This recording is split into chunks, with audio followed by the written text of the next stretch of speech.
Assalamu alaikum dear students. I hope you all are fine. I'm your chemistry instructor Professor Shabazz. Dear students, last lecture में हमने oxidation को start किया था और ozonolysis जो कि ऑक्सीडेशन का ही पार्ट है हम आज के लेक्चर में डिस्कस करेंगे और साथ ही साथ अल्कीन के पॉलीमराइजेशन रिएक्शंस को पढ़ेंगे और यूजेस भी पढ़ेंगे. So let's move toward light board. जी डियर स्टूडेंट्स, तो लास्ट लेक्चर में हमने ऑक्सीडेशन रिएक्शंस को स्टार्ट किया था. तो आज हम लास्ट ऑक्सीडेशन रिएक्शन पढ़ेंगे कॉल्ड ओजोनोलाइसिस.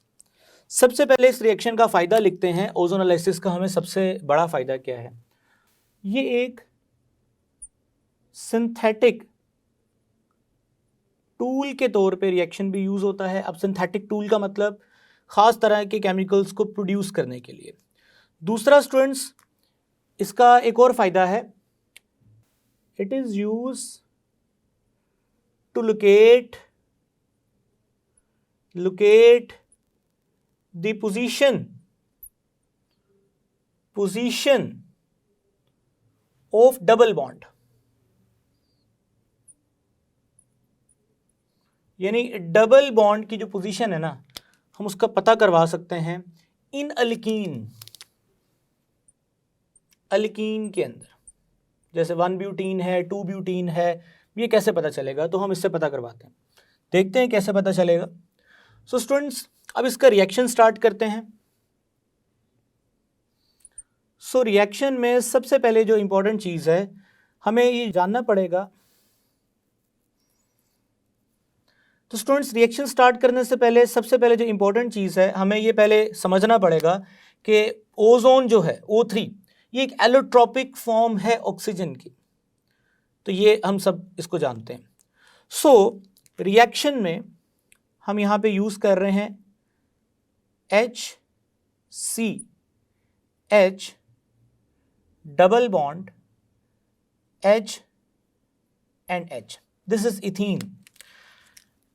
अब इसका रिएक्शन होगा स्टूडेंट्स किसके साथ? ओजोन यानी O3 के साथ.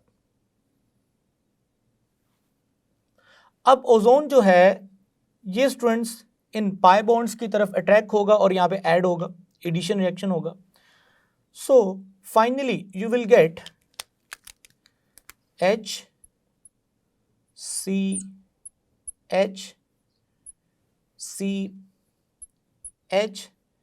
And H. जैसे स्टूडेंट्स यहाँ पे ओजोन आएगा तो कुछ इस तरह से स्ट्रक्चर बनेगा. ठीक है, यानी कि हम यहां बनाते हैं,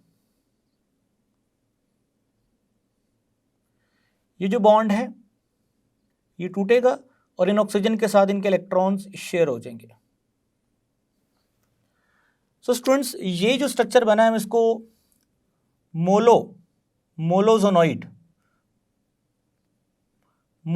भी कहते हैं. मोलो यहां पे रिफ्लेक्ट करता है कि 1 मोल ओजोन यूज हुई है इसको प्रोड्यूस करने के लिए, तो मोलोजोनोइड, इस तरह से इसको नाम दिया गया. स्टूडेंट्स, ये मोलोजोनोइड जो है इसकी रिंग में काफ़ी ज़्यादा स्ट्रेन है, यहाँ पे काफ़ी ज़्यादा खिंचाव है, तो ये अपने आप को रीअरेंज करेगा. सो रीअरेंजमेंट होगी. रीअरेंजमेंट कुछ ऐसे होगी कि आपको HCH bond carbon hydrogen and oxygen और यहाँ से एक नेसेंट ऑक्सीजन जो है, यानी यहाँ से ऑक्सीजन सेपरेट होके ऊपर आएगा. सो देन ये जो ऑक्सीजन है ये इन कार्बन्स के बॉन्ड्स को ब्रेक करेगा और ये इलेक्ट्रॉन्स फिर इनके साथ शेयरिंग करेंगे. सो इन इलेक्ट्रॉन्स की शेयरिंग की वजह से स्ट्रक्चर कुछ इस तरह से होगा, HCH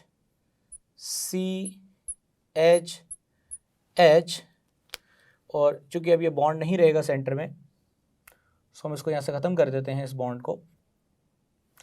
so finally you will get oxygen and oxygen. This is ozonoid. ये स्ट्रक्चर स्टूडेंट्स ओजोनॉइड कहलाता है। स्टूडेंट्स ये जो ओजोनॉइड है ये डायरेक्टली वाटर में अपने आप को रिड्यूस करेगा। हम इसको वाटर में ऐड करेंगे तो यहाँ पे इसकी रिडक्शन होगी। अगेन इस रिंग के अंदर काफ़ी ज़्यादा स्ट्रेन रहेगा, खिंचाव रहेगा, सो ये इस तरह से रिंग ब्रेक होगी। तो ये दो पार्ट्स में रिंग ब्रेक हो जाएगी। ये ऑक्सीजन जो है ये वाटर में ऐड हो जाएगा। तो स्टूडेंट्स जैसे ही ऑक्सीजन वाटर में ऐड होगा तो water will become H2O2 and finally you will get C double bond O, C double bond O, HNH. So similarly इधर भी C double bond O, HNH यानी 2 मॉलिक्यूल। सो ये स्टूडेंट्स वहाँ से शुरू हुआ और एंड पे यहाँ पे हम पहुँचे हैं। एक बात यहाँ पे बताना चाहता हूँ स्टूडेंट्स, यहाँ पे ना अपने जिंक ज़रूर यूज़ करना है साथ में। क्यों? क्योंकि ये जो वाटर है इसने फ़ौरन रिकन्वर्ट हो जाना है H2 के अंदर और नेसेंट ऑक्सीजन प्रोड्यूस करनी है, जो कि इस अल्डिहाइड को फर्दर ऑक्सीडाइज कर सकती है और एक्सटेंट ऑफ रिएक्शन बढ़ जाएगी और ये कन्वर्ट होगा कार्बोक्सिलिक एसिड के अंदर और फर्दर ये कार्बोक्सिलिक एसिड ब्रेक होगा कार्बन डाइऑक्साइड एंड वाटर के अंदर। हम ये नहीं चाहते। सो जिंक यूज़ करने से क्या होगा कि ऑक्सीजन इधर जाए वो डायरेक्ट जिंक के साथ मिलेगा और जिंक को कन्वर्ट कर देगा स्टूडेंट्स किसके अंदर, जिंक ऑक्साइड, यानी ऑक्सीजन इंट्रैप कर लेगा जो बाकी बची है। इसके अलावा स्टूडेंट्स जिंक जो एक्सेस अमाउंट में ओजोन होगी उसको भी अपने साथ क्या कर लेगा, इंट्रैप कर लेगा, यानी जो एक्सेस अमाउंट में ओजोन है वो भी डिकम्पोज होगी ऑक्सीजन के अंदर एंड नेसेंट ऑक्सीजन के अंदर और वो भी जिंक के साथ रिएक्शन करके जिंक ऑक्साइड में कन्वर्ट हो जाएगी। सो इस तरह से हम इसको कंप्लीट डिकम्पोजिशन से बचा सकते हैं और यहाँ तक हमारा प्रोडक्ट हमें मिलेगा। सो ये तो मैंने एक रिएक्शन करवाया आपके सामने।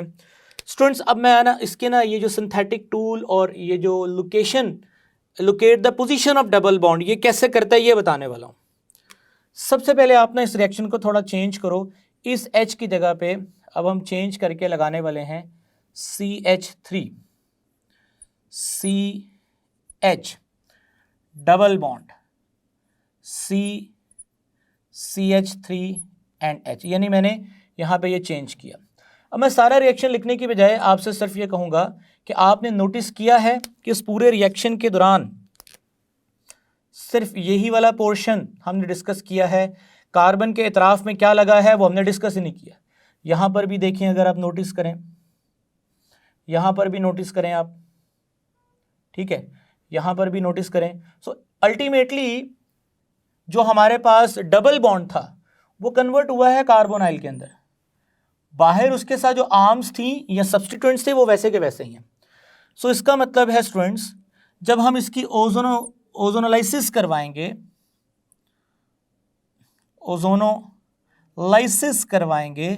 तो ओजोनोलाइसिस के बाद मैं इसके अब जल्दी से इसके इंटरमीडिएट स्टेप्स लिख देता हूँ। सो आप ये हासिल करेंगे।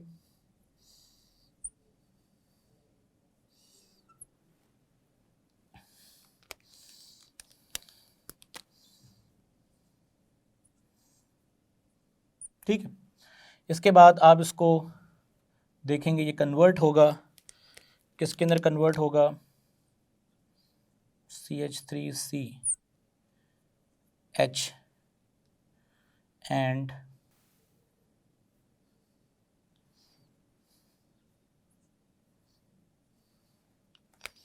CH3H और बाकी यहाँ पर भी ये बॉन्ड।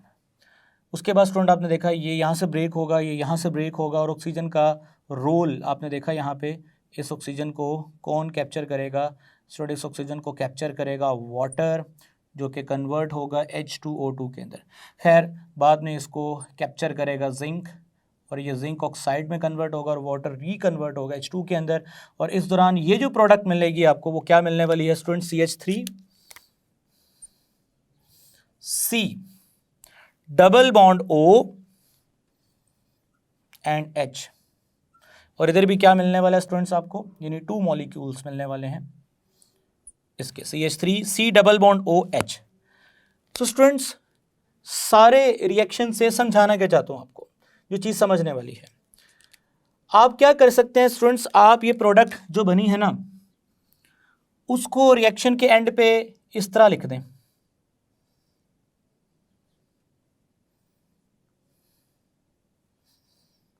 इस तरह से लिखते हैं, यानी ये एक मॉलिक्यूल है इस तरह से, दूसरा मॉलिक्यूल भी ऐसे लिखें,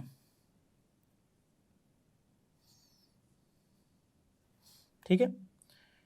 यहां पे लगा दें CH3, यहां पे लगा दें हाइड्रोजन, यानी मैंने ये जो प्रोडक्ट बनी ना एंड पे उसको मैंने लिख दिया इन्वर्ट।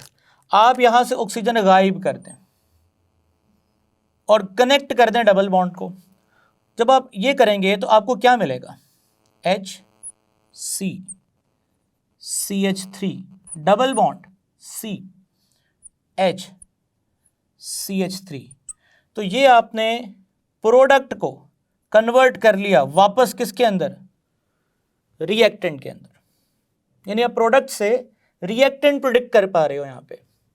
सिमिलरली यहाँ पर भी आप ये कर सकते हैं, ये दोनों प्रोडक्ट्स हैं। सो आप क्या करें, HCH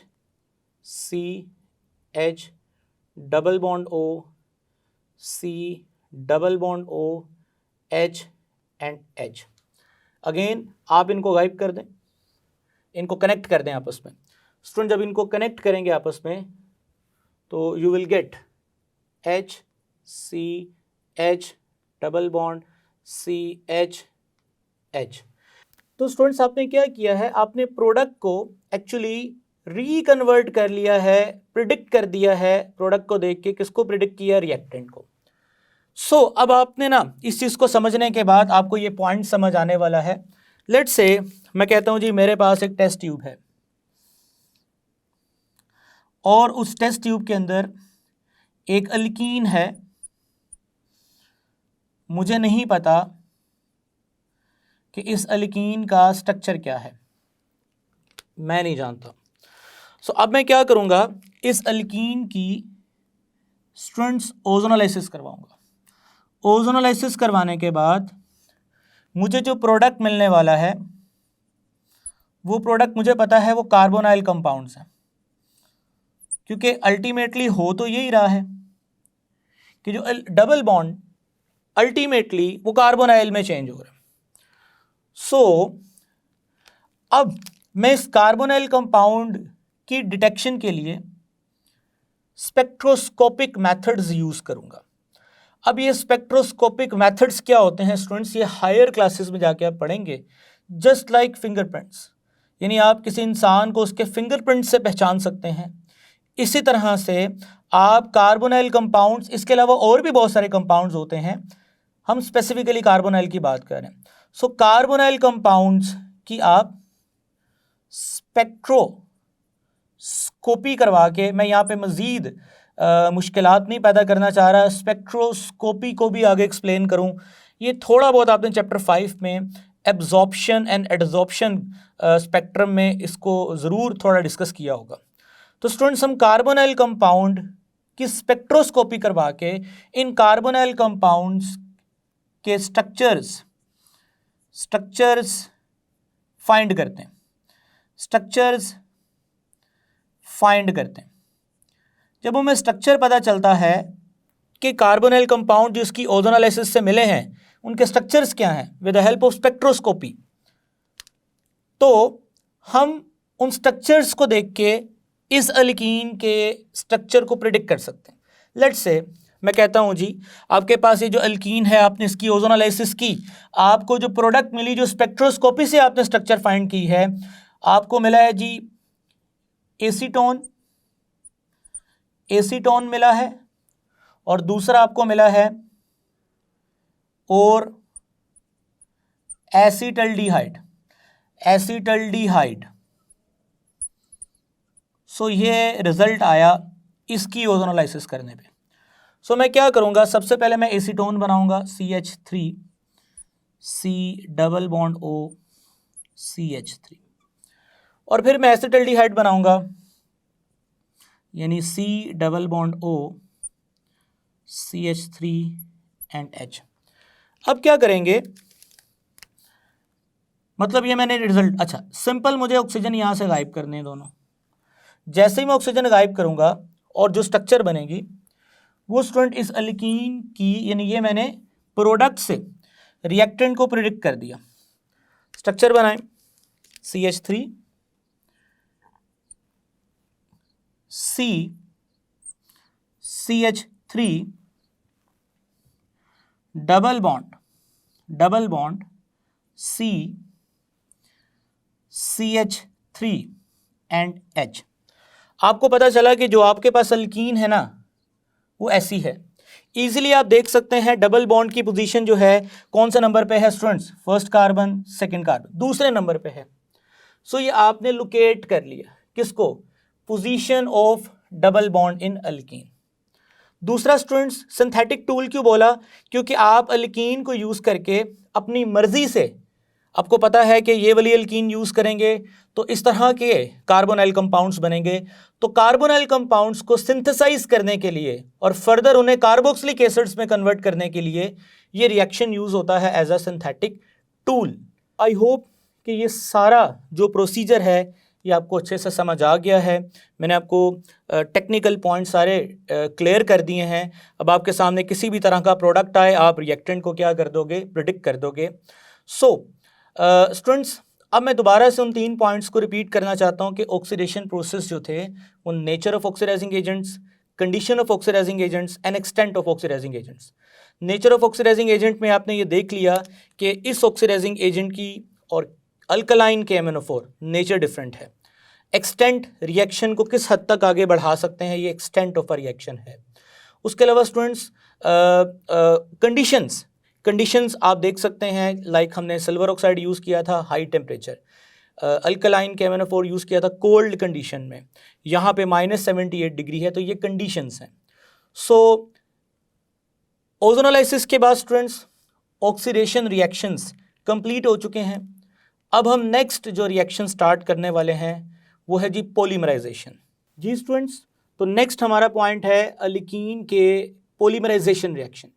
अभी तक हमने एडिशनल, ऑक्सीडेशन एंड अब तीसरी कैटेगरी के जो रिएक्शन पढ़ने वाले हैं called polymerisation reaction, a process in which small organic molecule, जिन्हें मोनोमर्स कहेंगे, combine together to form a large molecule, जिसे हम पॉलीमर कहेंगे, इज कॉल्ड पॉलीमराइजेशन। मैं ना इस रिएक्शन को थोड़ा डिटेल से समझाना चाहता हूँ। लेट्स से स्टूडेंट्स, मेरे पास ये ग्रुप्स हैं CH2 डबल बॉन्ड CH2, ये स्मॉल ऑर्गेनिक मॉलिक्यूल्स हैं, मैं इनको जोड़ना चाहता हूँ आपस में। जिस तरह इन तीनों को जोड़ूंगा समझ लें इस तरह के millions of small organic compounds connect हो सकते हैं। तो स्टूडेंट्स, इनको जोड़ने के लिए मुझे जिस चीज़ की ज़रूरत है, मुझे ये पता होना चाहिए कि they have pi electrons, one of them bond is pi bond। तो स्टूडेंट्स, वैसे तो इनको जोड़ने के काफ़ी तरीके हैं, लेकिन मैं अपने सिलेबस तक रहूं तो चैप्टर 14 में ये मेथड आपको बताया जाएगा कॉल्ड एडिशनल पॉलीमराइजेशन प्रोसेस। इसमें क्या करेंगे स्टूडेंट्स, हम यहाँ पे कुछ पेरोक्साइड्स लेते हैं, like R C double bond O, OO C double bond OR, heat करते हैं इनको और ये इनका बॉन्ड सेंटर से ब्रेक होता है पेरोक्साइड्स, क्योंकि इनके ऊपर -1 चार्ज है। सो यहाँ होमोलिटिकली बॉन्ड ब्रेक होने के बाद स्टूडेंट्स यहाँ से ये गैस रिलीज होती है कार्बन डाइऑक्साइड, यहाँ से भी गैस रिलीज होती है कार्बन डाइऑक्साइड, और बदले में हमें 2 R रेडिकल्स मिलते हैं। अब जो एक R है स्टूडेंट्स वो यहाँ पे आता है और वो इस इलेक्ट्रॉन को अपने साथ मिलाता है, यानी कि R इलेक्ट्रॉन, नेक्स्ट CH2, ये इलेक्ट्रॉन बाहर आता है और इसके साथ मिलता है, ठीक है। नेक्स्ट ये बॉन्ड है CH2, ये इलेक्ट्रॉन आगे जाएगा। अब ये जो इलेक्ट्रॉन आगे गया है स्टूडेंट, अब ये नेक्स्ट इसके साथ मिलेगा। किस तरह से, इसका ये इलेक्ट्रॉन इसके साथ मिलेगा, यानी ये रेडिकल्स क्रिएट हो रहे हैं, प्रोपगेशन, यानी ये पहला स्टेप इनिशिएशन था, अब ये प्रोग्रेस हो रही है, प्रोपगेशन, फैलाव, ठीक है। अब ये इलेक्ट्रॉन अगेन आगे जाएगा और ये नेक्स्ट मॉलिक्यूल के इलेक्ट्रॉन को अपने साथ इंगेज करेगा और इस तरह से ये वाला इलेक्ट्रॉन आगे जाएगा और ये प्रोसेस कंटिन्यू रहेगा इस तरह से अनटिल अनलेस दूसरा आर, एक आर ने शुरुआत की और दूसरा जो आर है वो एंड पे आके इस चेन को क्या करेगा स्टूडेंट, रोकेगा, टर्मिनेट करेगा।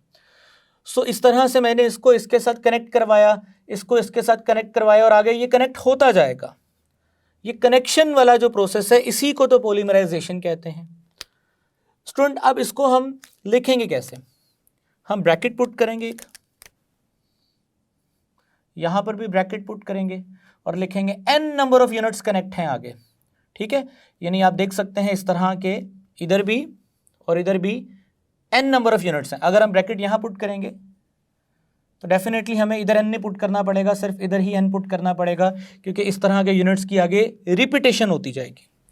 सो सेम ये रिएक्शन यहां लिखा है कि n नंबर में आपके पास इथीन गैस के मॉलिक्यूल हैं जिनको आप 400 डिग्री टेम्परेचर, 100 एटीएम प्रेशर और trace amount of oxygen 0.1% in condition में से आप इस गैस को पास करोगे और ये इथीन गैस पॉलीमराइजेशन के प्रोसेस से गुजरेगी। इनसाइड प्रोसीजर क्या है थोड़ा मैंने आपको बताया और मैं आपको बता रहा हूं कि ये रेफरेंस दे रहा हूं चैप्टर नंबर 14 का, आप वहां जाके इसको पढ़ोगे, मैंने मुनासिब समझा, थोड़ा सा मैं आपको इसको एक्सप्लेन कर देता हूं। सो ये स्टूडेंट्स एडिशनल पॉलीमराइजेशन का प्रोसेस है, ये आप 14 चैप्टर में पढ़ोगे। सो खैर यहाँ पे n नंबर ऑफ इथीन आपस में कनेक्ट होंगे और एक लॉन्ग चेन पॉलीमर बनेगा जिसको हम इस तरह से भी रिप्रेजेंट कर सकते हैं जैसे कि मैंने यहाँ पे रिप्रेजेंट किया। नाम क्या होगा स्टूडेंट इसका, पॉलीइथीन। और ये जो पॉलीमर है आप अक्सर मार्केट में जो शॉपिंग बैग देखते हैं पॉलीइथीन, वो पॉलीइथीन ही होता है। आई होप ये समझ आ गया आपको।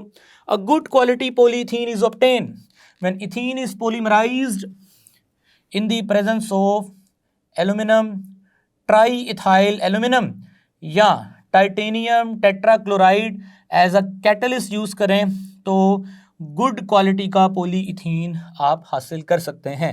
इसके अलावा प्लास्टिसाइजर्स इसमें ऐड करके इसकी फ्लेक्सिबिलिटी को भी इंक्रीज या डिक्रीज भी किया जा सकता है। खैर ये तो आपके सामने पॉलीमराइजेशन का प्रोसेस है। अब मैं आपको मज़ीद कुछ एग्जांपल्स देता हूँ पॉलीमराइजेशन प्रोसेस की। जी डियर स्टूडेंट्स, तो आपके सामने एक टेबल नज़र आ रहा है। मज़ीद मैं आपको पॉलीमराइजेशन प्रोसेस के थ्रू बनने वाले पॉलीमर्स की एग्जांपल देने वाला हूँ।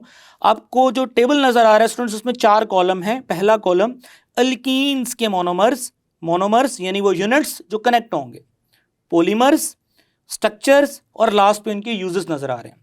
तो स्टूडेंट्स सबसे पहले इथीन जिसको हमने अभी एग्जाम्पल के तौर पे देखा, इस पॉलीमर का नाम क्या होगा, कनेक्ट होंगे इथीन के यूनिट्स तो पॉलीइथीन। स्ट्रक्चर आपके सामने है CH2 bond CH2 bracket N। Use कहाँ पे होता है, bags, insulation of wire, squeegee bottles. Students इसके यूजेस हैं। प्रोपीन, पॉलीप्रोपीन इसके पॉलीमर का नाम होगा जब ये प्रोपीन यूनिट्स आपस में कंबाइन करेंगे। स्टूडेंट स्ट्रक्चर इसका आपके सामने है CH2 bond CH and CH3 एक सब्स्टिट्यूएंट के तौर पे यहाँ पे आ रहा है। सो इसके यूजेस में देखा जाए तो बोतल, plastic, plates, clothing, carpets, crates and ropes, ये सारी चीज़ें इसकी बनती हैं। स्टूडेंट इसके अलावा स्टायरीन्स, जी स्टूडेंट स्टायरीन का स्ट्रक्चर आपके सामने है। पॉलीमर इसका पॉलीस्टायरीन कहलाएगा। अगेन पॉलीस्टायरीन का स्ट्रक्चर ऑफ पॉलीमर फार्मूला आपके सामने है CH2 bond CH C6H5 phenyl group लगा होता है। N नंबर यानी कि यूनिट्स आपस में कनेक्ट होंगे। सो उसके यूजेस देखे जाएं तो insulation, food container, model kits, flower pots, housewares, ये स्टूडेंट्स इसके यूजेस हैं। अब चलते हैं जी विनाइल क्लोराइड, आखिरी एग्जाम्पल PVC पॉलीविनाइल क्लोराइड इसके पॉलीमर का नाम होगा। स्ट्रक्चर इसका आपके सामने है CH2CH vinyl Cl vinyl chloride. जब ये यूनिट्स लॉन्ग चेन्स में कनेक्ट होंगे तो पॉलीविनाइल क्लोराइड कहलाएंगे। स्टूडेंट इसके यूजेस देखे जाएं तो floor covering, window frames, water pipes, gramophone recorders, ये इसके यूजेस हैं। आई होप स्टूडेंट्स कि मैंने आपको आपके सिलेबस में से ये सारे चैप्टर 14 में आगे हम डिटेल से डिस्कस करेंगे। अभी तक इतना ही काफ़ी है। अब स्टूडेंट्स नेक्स्ट स्क्रीन पे आपको यूजेस ऑफ इथीन नज़र आ रहे हैं। हम यूजेस ऑफ इथीन देख लेते हैं।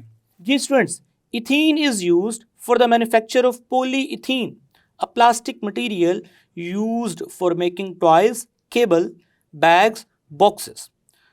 Second use for artificial ripening of fruits. Students, मसनूई तौर पे हम कच्चे फलों को जो पकाते हैं वो इस गैस की मदद से पकाते हैं।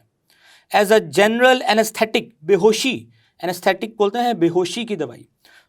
इसको एज अ जनरल एनेस्थेटिक भी यूज़ किया जाता है। फोर्थ जो हमारा चौथा पॉइंट है वो बड़ा अहम है।